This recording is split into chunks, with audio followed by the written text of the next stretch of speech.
In today's video, I'm going to teach you how to clone a server in Cloudways. If you need to test major updates, prepare a staging environment, or launch the same setup in a different region, cloning a server can save a huge amount of time.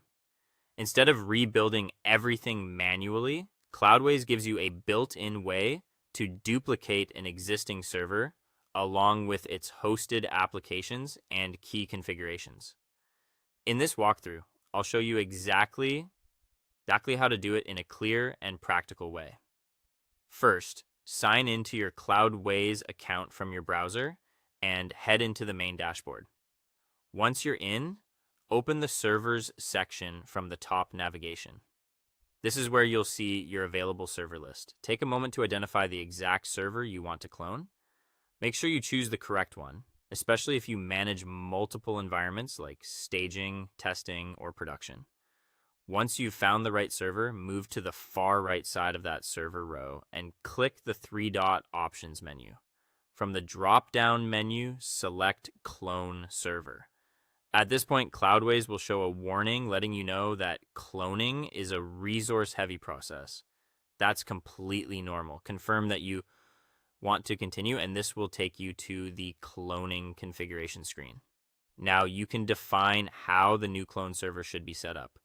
Start by choosing your cloud provider. You can keep the same provider as the original server or switch to a different one if that better fits your new use case. After that, adjust the server size. In general, it's a good idea to match or exceed the original server's capacity so the cloned environment has enough resources to run properly. Then choose the data center location. Pick the region that makes the most sense for your audience or for the testing environment you're creating. When everything looks right, click the clone server or launch now button at the bottom to begin the process. Cloudways will then handle the server creation in the background. It will provision the new instance and copy over the necessary data and configuration from the source server.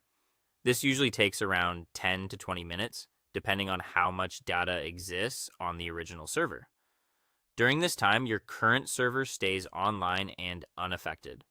Once the process is complete, you should see a success notification and a new server appear in your dashboard with its own public IP address. Before you move on, review the cloned server carefully. Check that the server details look correct, confirm the resources match what you selected, and verify that the applications and databases appear as expected. That's how to clone a server in Cloudways. Thanks for watching, and I'll see you in the next video.